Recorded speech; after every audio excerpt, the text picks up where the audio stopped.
Good morning. Thank you for joining us for today's Open Educational Resources, Session 3 in our summer webinar series. I'm Charlotte Daly. I'm a program specialist in the Office of Post-Secondary Education at the Southern Regional Education Board. Today's webinar will be recorded. SREB's Open Educational Resources are funded by the William and Flora Hewlett Foundation in collaboration with regional education compacts to form the National Consortium of Open Educational Resources. You may visit our webpage at www.sreb.org/topic Open Educational Resources. Today's guest is Tina McCourt. Tina has been a national trainer working with the private sector, technology companies, and publishers, helping teachers incorporate technology into the classrooms. Her experience with training teachers throughout the Mississippi Delta showed her the deep discrepancy in access to quality educational resources that exist today. As an advocate for student-led learning and educators, she designed ZUNI to place resources at the fingertips of students so that students could learn 24/7, anytime, anywhere. Your questions can be entered into the Q&A window or the chat, and they will be answered in the order in which they were received. Again, I am Charlotte Daly, Program Specialist at Post-Secondary Education at SREB. Thank you for attending today's webinar and enjoy. Tina? Great. Thank you, Ms. Daly, for a great introduction. I'm excited to be here to share with everyone the work that we've been doing, focusing OERs with K-12 education. So as Ms. Daly had mentioned, my background is over 15 years working as an educator and as an administrator.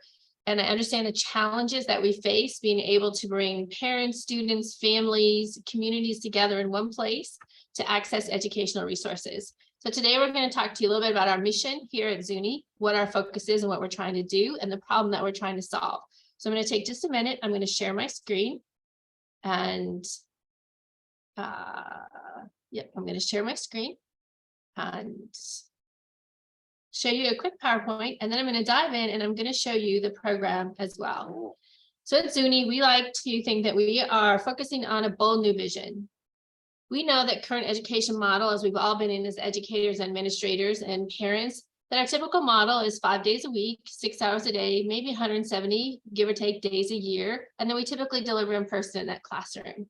And that typically the way that content is gathered for our educators and for our students is our publishers create it, our districts adopt it, our teachers use it, and our students are assessed against it.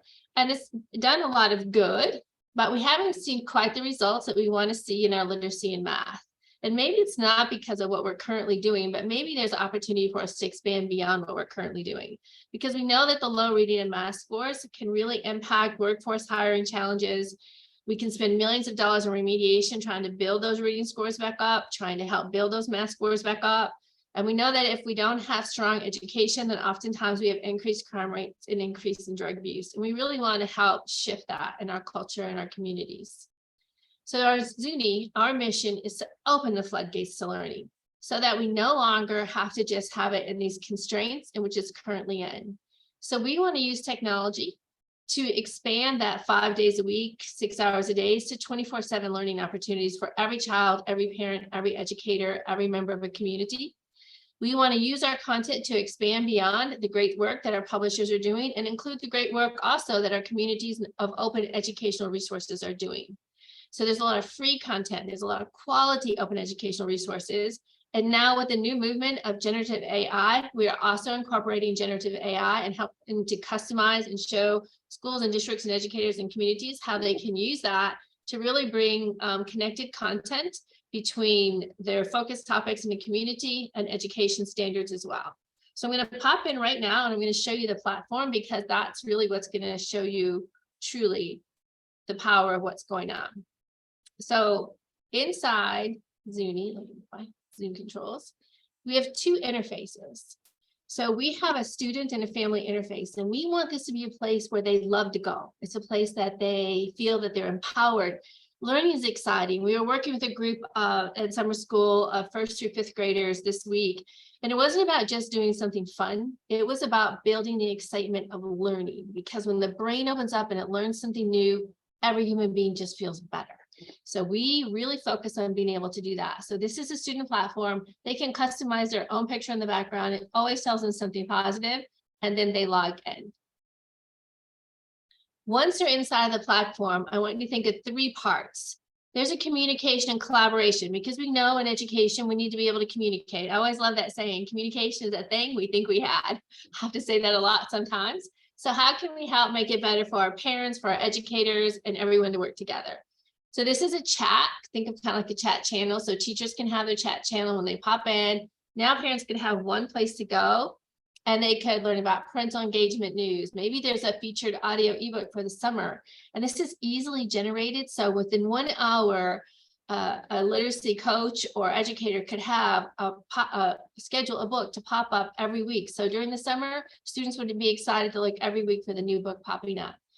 These are customizable, who receives the message and who creates it. So as a parent, I know I struggle because I have Remind 101, Class Dojo, the LMS, all these different places. And sometimes I don't know what parental engagement is doing. And if I had one place to go to be able to access all those things in one spot, I would be a better parent. And as an educator, I see how I struggle as a parent. So I can imagine how our parents are struggling who may not be as familiar with education.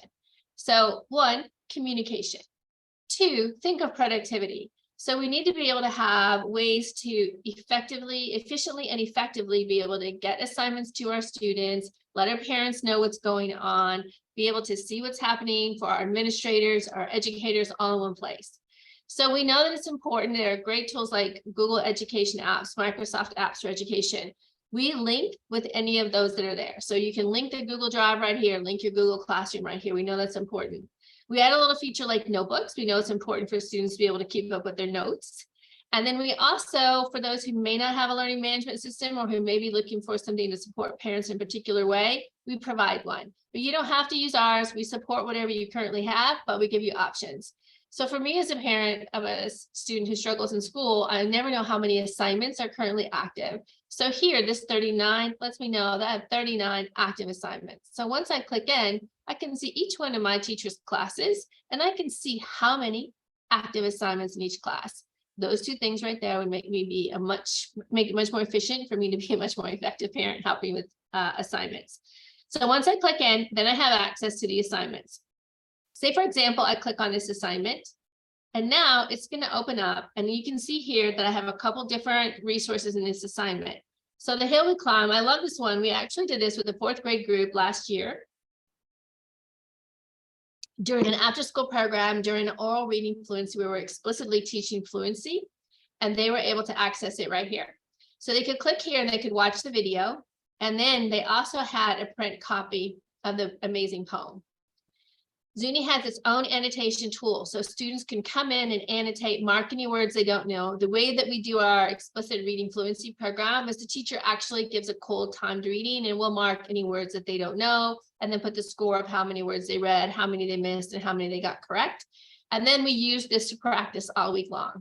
Students can save it. They can record themselves as well if they're doing any writing on it. And then once they have it saved, it is now accessible for any teacher, parent, student can come, they can re-edit it, rework on it if they want to. One of the big things, like when we were teaching the fluency, we wanted them to be able to do is we wanted them to be able to listen to themselves read and teach them how to constructively listen and hear how they're reading so they could build that fluency component in here. So they can create their audio right here as well. And there's an audio right here. Now, as a teacher, maybe I didn't have time to listen to the student, but I can come back and listen at any particular time. And you can see here, it's connected with all the Google Apps for Education. This could just as well have been Microsoft Apps for Education. And then any of the instructions can be translated in various languages. So we really wanted to make it super easy from some of the pain points that we've heard from parents and students on educators. So that gives you an idea of ours, but again, we work with all the others as well. So part of that productivity is having. Tina, excuse me. We're having some technical difficulties and our attendees are unable to see your screen. It's showing, I see it, and it's showing that it is sharing your screen, but there's some technical difficulties throughout the system this morning. May I ask that you start your screen again in your presentation again? Sure. I so apologize. No problem. We're having some system difficulty. Okay, let me just stop. to get all together, and then let me start again.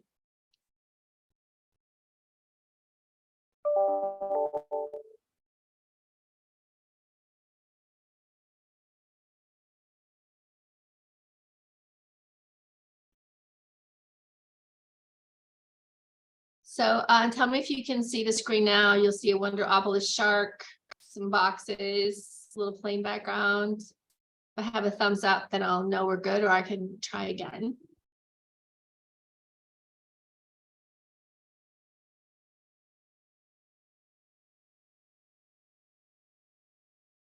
Let's see in the chat. Okay, They so are able to see it. yes. They're able to see it now. Okay, super. Sorry Thank about you. that.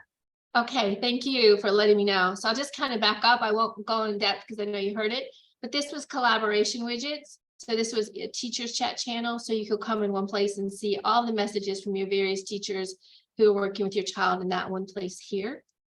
That was the communication component.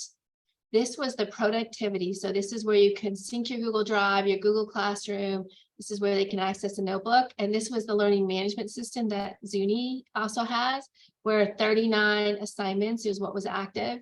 And then I come in and I could see each class, and there's the active assignments, click in. And now I could come and do the work I had just kind of talked about, or I could come in and work on these various tools that I have here. I could record, I can annotate, all from one place. So there's no third-party app. It's all contained inside of ZUNI. Even if I need to translate instructions, I can do that as well here. Students can submit, comments go back and forth. Teaching students how to, some of those executive functioning skills, how to plan a project. They can also tell you, their progress on a project for a teacher. So that gives you kind of that quick overview. Again, connected with Google Apps, could have been Microsoft. So either component, we try to really help get the best use out of current tools that are on the market that you might be using, as well as provide you options for new ones. So then I'll bump over. And if you have any questions, please pop them in chat. Certainly take the questions. We can go back and review anything that we need to.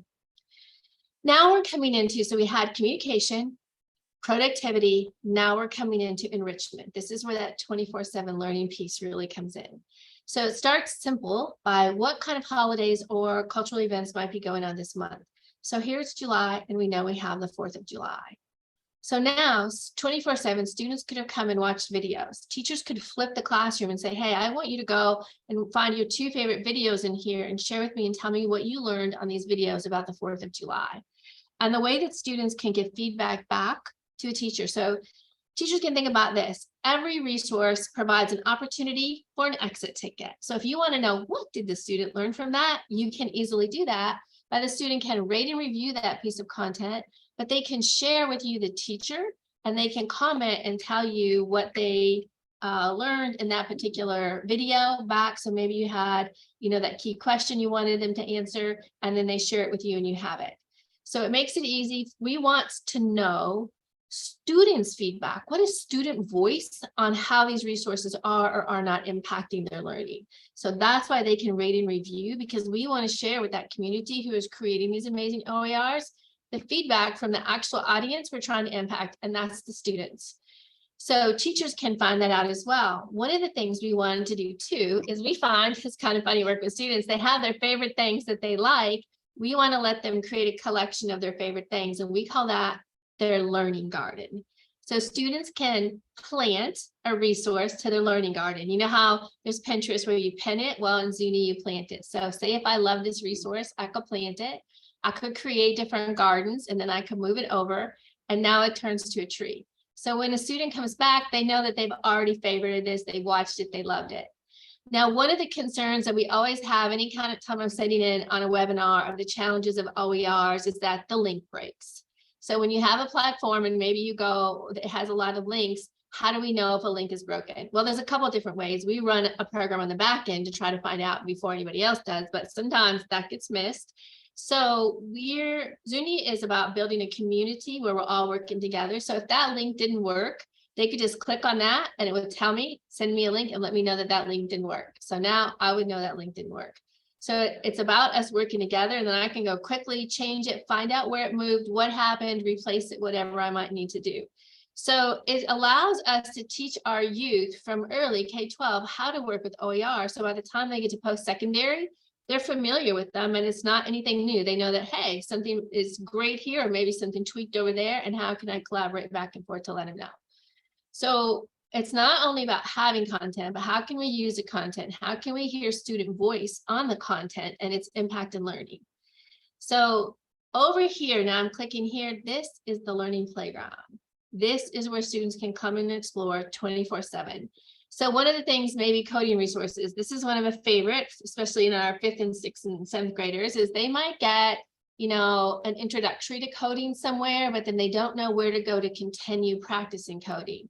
So we wanted to bring all those great free resources in one place. So code.org, Microsoft, Tinker, CodeSpark, all of these that are free are in this one place where students can go and learn. So we always like to tell teachers, you can teach coding in 7 minutes or less. And because they have the resources here, they can open up the code.org Disney. There's a great video. They go through the lesson together, and truly it is 7 minutes or less. I've done this numerous times, and kids are coding.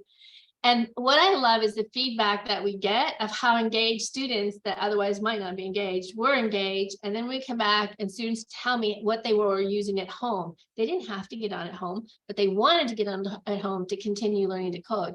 So that's expanding that great work we're doing during the day to where now students can take it 24/7 as they choose to want to take it 24/7.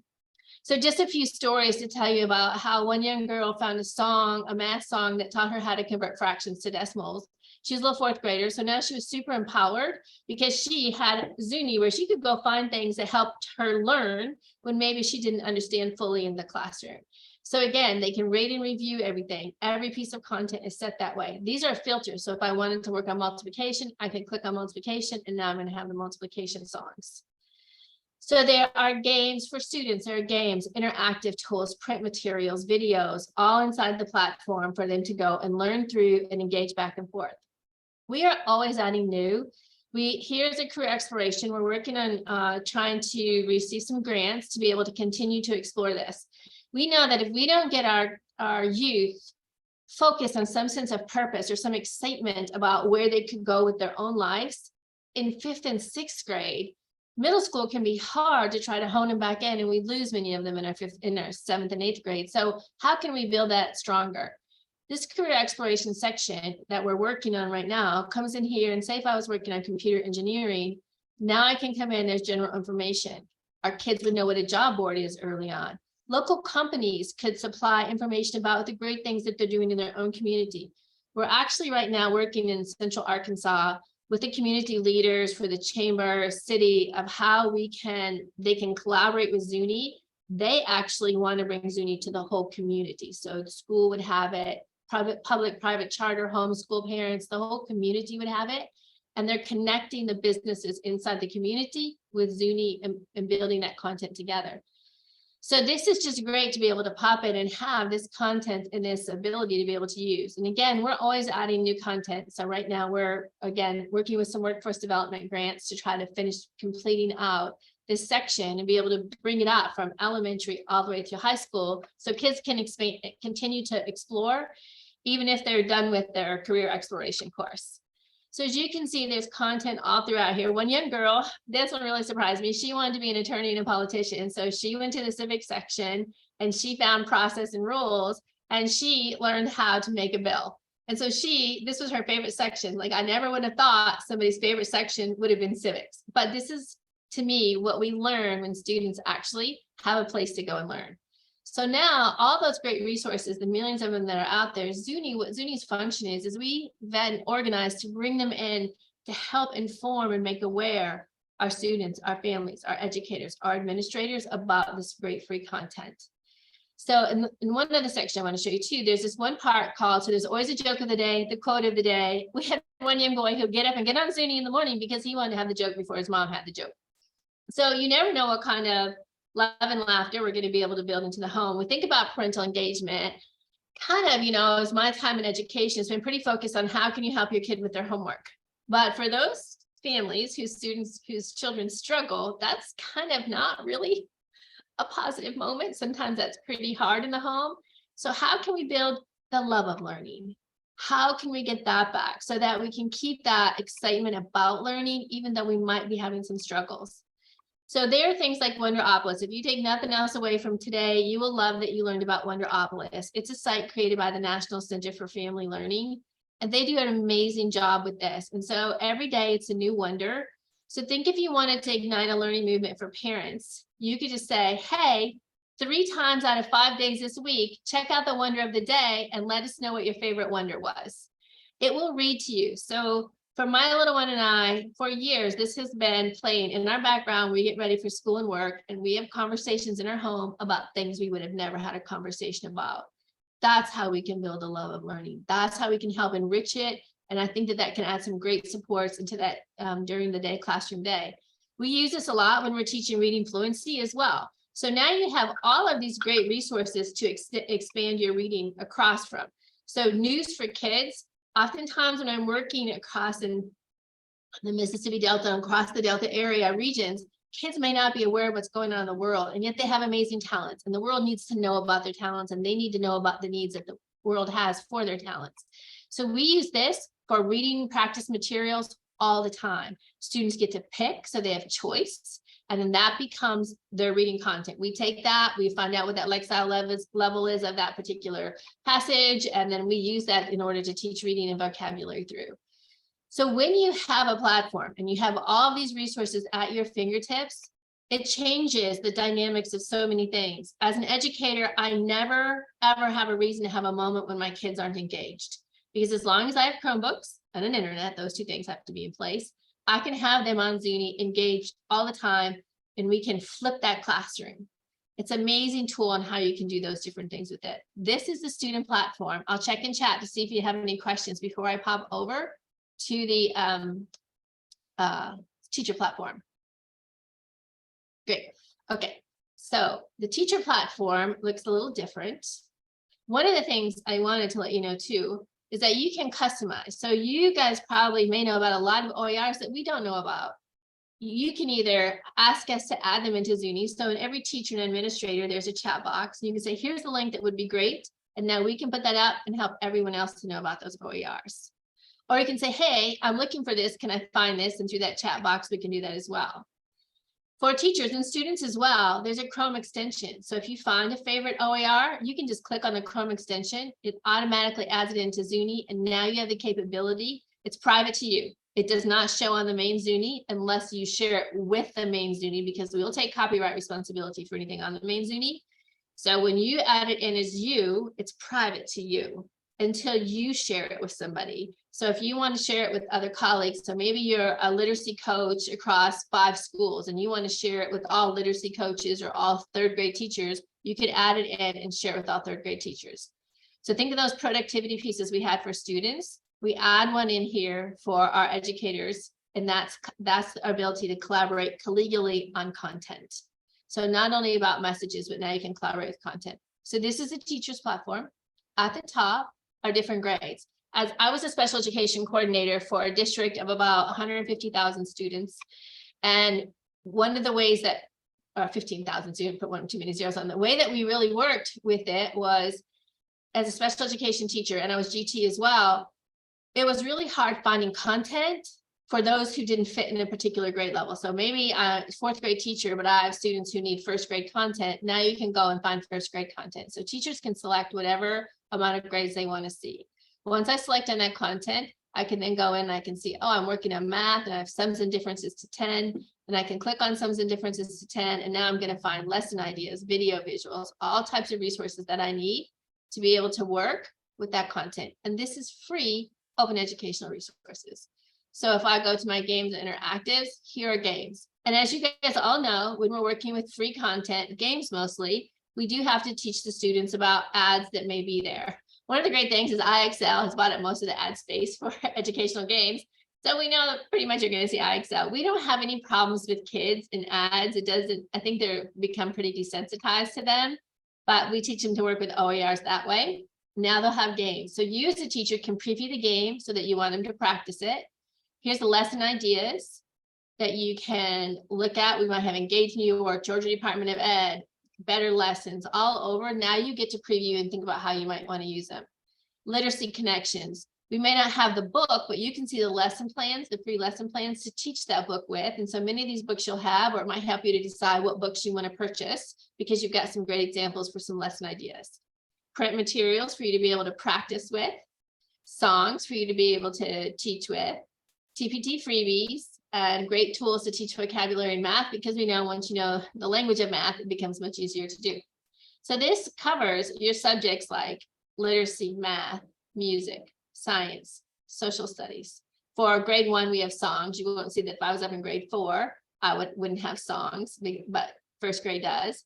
And social studies, specialty areas. So a lot of people don't understand what ADHD is. So now you're going to have a parent meeting and you're suspecting some similar behaviors. You can share some resources with parents that would help them to maybe understand and think about going to their physicians to look further into certain areas. This also helps educators. Sometimes our regular teachers don't get a lot of special ed information and they may not understand as well. Now you'd have these tools to help grow the craft knowledge of your team. And that's what this teacher tools section is all about. So my background has a lot to do with behavior and working with kids in behavior and special ed. And so I know firsthand how important the skills were that I were taught to work with behavior. And if we can help bring those skills to all of the teachers, it can really help reduce behaviors and increase the opportunity for learning. So this is a great tool also for, think of our teacher prep programs. They could come in every time we survey teacher prep programs, their biggest concerns are classroom management. Now they could come in and they would have all of these examples of classroom management that they could take and run with right away. So this grows constantly based on the needs we hear from teachers. Like one of our principals asked us to pull in a section for teaching children from poverty.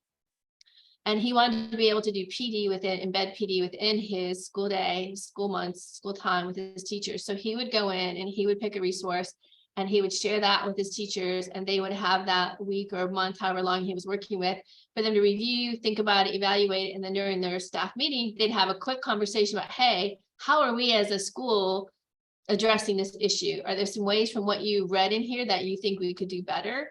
So it really helps to embed some of that PD that's in there as well. And then there's always what's up this month. So what's going on in the holidays? We're working in a summer school program and we passed the 4th of July and we're helping them explicitly teach reading fluency. So we went and used generative AI to build reading passages focused on gummy bears, because this week is gummy bear week. So they loved it. And we've had the best gummy bear lesson with a history of gummy bears, where they come from. It cracked me up because I loved what I learned as well. So we do a lot of stuff like that as well. Now, it's great to have all this content. The big part is, how do you use the content? That's where I find we really do most of our work, is helping figure out how to use the content. So the dashboard always takes you back to this dashboard. Just like the teacher had their communication section, this is the teacher's communication section.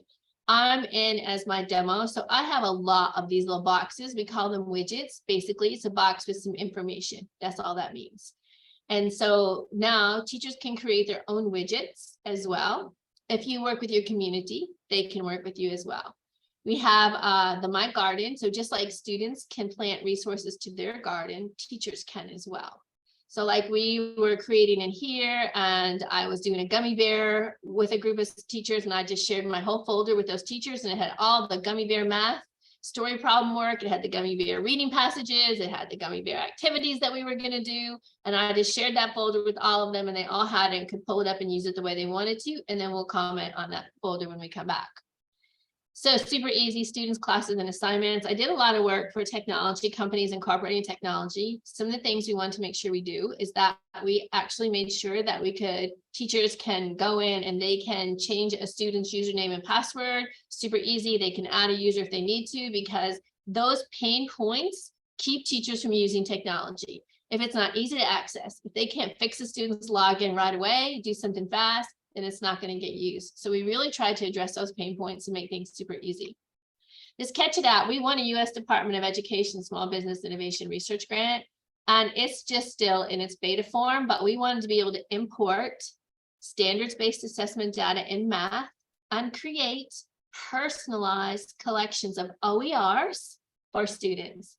We had a very successful phase 1. Our feedback from our students was how much they loved having a variety of types of videos songs, to be able to learn those tools through. So we really want to hope to grow that out in the future because its impact was powerful. The students loved having that, and the teachers knew it was focused on what they needed. So it really helped to, check many of those boxes that we needed. One of the things we need on OERs is we need to know, are they impacting? What's the data on them? What are we finding out? So we wanted to build it to where teachers, administrators, and think about ZUNI as a roles and permissions hierarchy. So I'm in as a teacher right here. So as a teacher, I can see my students. If I were a school admin, I could see all my teachers in my school and all their students as well. If I'm a district, I can go by school, etc., down that way. So these reports, then I can come in and I can say, okay, here's my student, and I can see this student has 8 classes. These are their classes, and I can see that they have clicked 504 times, and this is how often they were clicking on these resources. And then I can see what did they save to their garden. So I can also see this as well. So we want to help give some data and be able to kind of try to understand better what's happening, what's making a difference. So those are the key things about our ZUNI Learning Tree, how we're focusing on really trying to use OERs to provide those 24/7 learning opportunities to supplementally support what's taking place in the classroom, to help our administrators and our teachers better understand the power of OERs, how they fit best, where they fit best, how they can save money in places, how they can help provide that additional tools and materials that they need. That's our key work that we're focusing on. So I would love to hear some questions, thoughts, comments on what we're doing. We are a collaborative tool. We are about building good together. We can't do it by ourselves. We have to do it with the community and the people that need it and that we're working with most together. So we love that part of it, doing that work with everyone. I have a question, Tina, that Okay. I'd like to discuss. So in this space in post-secondary education, in reviewing ZUNI learning system, I looked at it as being able to grow into the high school space. So one of our focuses for post-secondary, of course, is dual enrollment. Mm-hmm. So a teacher you've done a great job building it out through K-8 so far. But a teacher in high school could very well take this product now, even though you have not been able to get up that far. They can go in and insert their OERs and use this learning management system to make materials available for grades 10 and up, right? That's a great question. Absolutely. The platform is ready, K-12. So the dual enrollment piece is totally available there. We have some content in the high school. We're just looking to get more grants to finish that content. So if we have any districts that wanted to work with us and use this as their tool, we could partner together to help get that OER content out there for that high school as well, and build that in. So it's just a matter of time on working with the subject matter experts to populate it. But yes, they could add their own and it would be right here. And they'd have all the analytics on what they add. Okay, so if I were a teacher and I was using your system to integrate the OER for my class, so there was a space where I could actually insert or integrate the textbook or the online text. Yes. Then I could add in any additional materials such as videos, songs, or whatever material that is complementary to that text. Exactly. And it's super easy. There's a space. Yes. If it's a link, if it's a web link, it's just simply a Chrome extension. So let me pop back to this one. Can you still see my screen? Yes, I can. Okay. So if I were on this News for Kids and I wanted to add that, I'm a user, all I have to do is click this tree and it puts it in ZUNI. So if it's a web link, in one click, you have now added it to your ZUNI. Once you've added it to your ZUNI, you can share it, assign it, do anything you want to with it. If it's a PDF, a Word document, something you have on your computer and you want to add it, then you just simply click on your My Garden and you upload it. 3 clicks, you have it in. So I can just click on My Garden, upload that resource, and now I have it as well. And then I can choose who I want to share it with or assign it, how I want to set it up. It becomes yours. Super easy. We know that just like high school will have their own needs, and every school setting has their own needs and the content and the books and the other free content that they're using. We wanted to make it easy for them to be able to add it right into ZUNI and share it with whomever audience they wanted to share it with. Great question.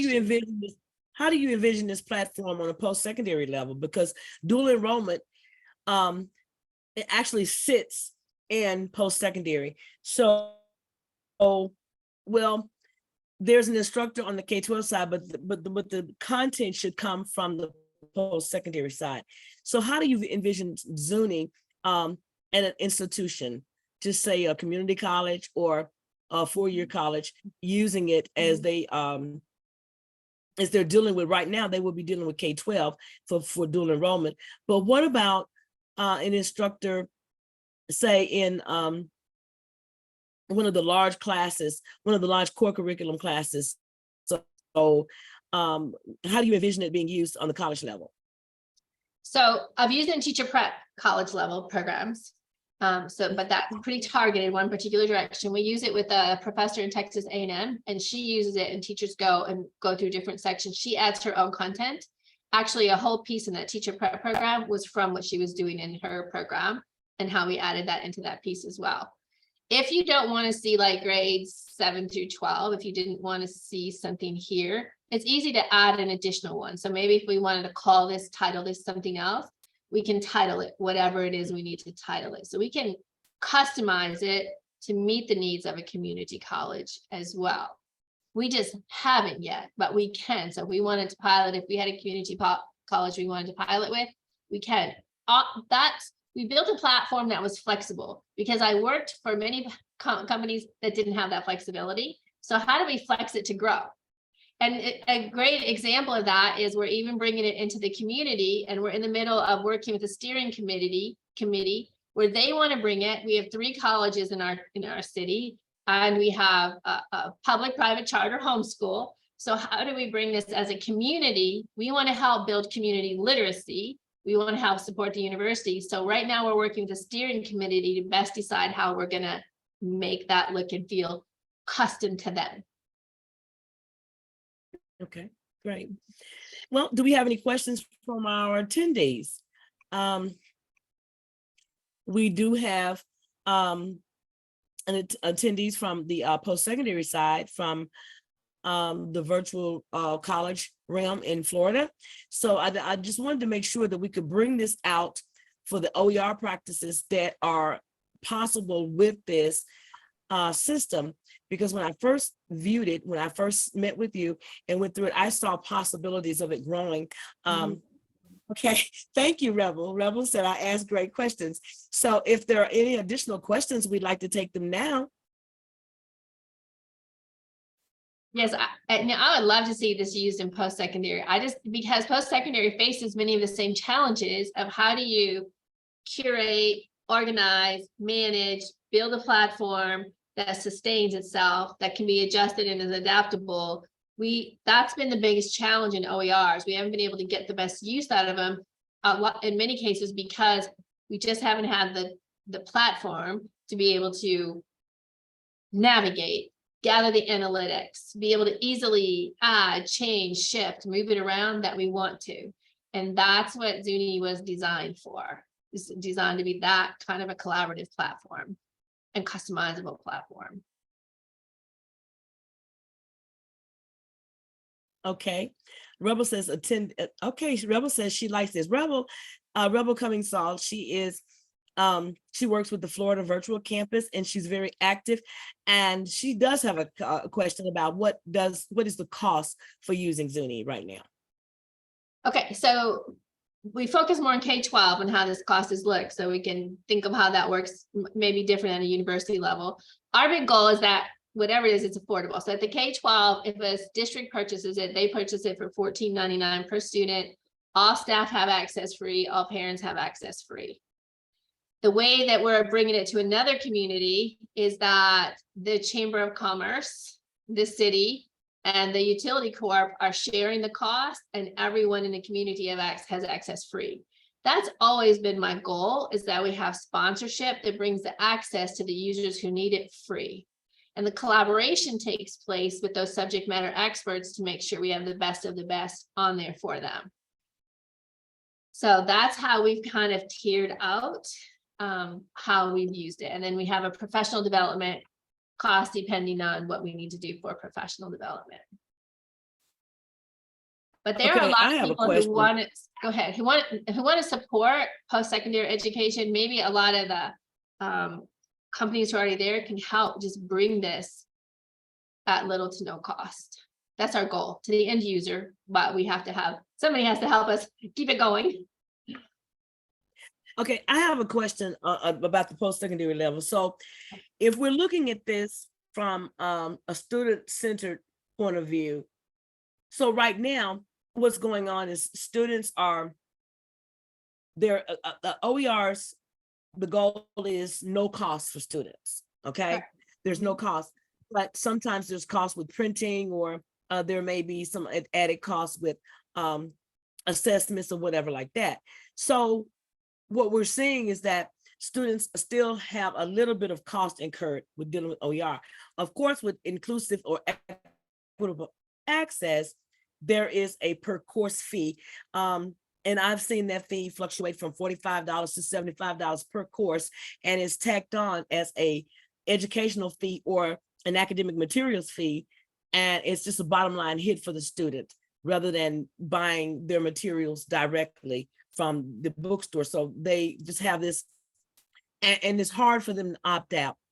So would it be, just say if an institution decided to go with ZUNI, how do you envision this being a per student cost if it allowed the instructor to insert or integrate OERs, their assessments, their student assessments, and make things printable for the students all within this system? How do you see that cost? Would it still be around $14.99 per student if an institution decided to use it and transfer the cost of use to the student? You know, definitely open to look at multiple ways. The way we did it with the Texas A&M team, it was instead of buying books, instead of spending hundreds of dollars on books, the student in the educational program spent $69 for the student for the year. And that was their materials cost. But the great thing about it was once that student had it, they could have, we just haven't in that Texas A&M's program, they could have used it for any professor working with them, right? So they're going to be learning their math, the name just evaded me, but they'll have their math or science or literacy. They have to learn all these content areas for their educational program. Once that student has it, because we're focused on K-12 education, we have all of that content in there already. So once it's a per student cost, it wouldn't be per student per subject. It would be more so per student per program. Does that make sense? Right. So right now, if the student is incurring a cost, I think it's whatever that cost is, $45 to $75 is per class, and it's all added together and it's just put into the system as a fee that they're going to pay annually. And if they don't want to do that, there's a way they can opt out. But if an institution or an instructor were to move forward with using ZUNI, so you're saying a one-time fee would give them the ability to use this across courses if the instructor chose to. Correct. Okay. Okay. So they could use it. So once the student paid for it, would that fee be annual or would it just be a one-time fee for that student? As an annual fee. An annual fee. Okay.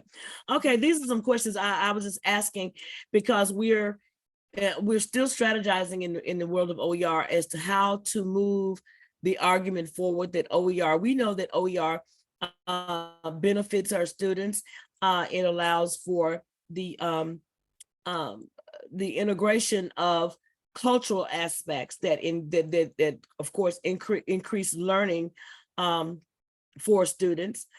So we're just looking for more and more ways to be flexible, to be creative in the use of OER. So that's what I was thinking when I first met you and I was given my first preview of ZUNI. Do we have any other questions as we're approaching our time? And, and I'm excited about the whole post-secondary conversation.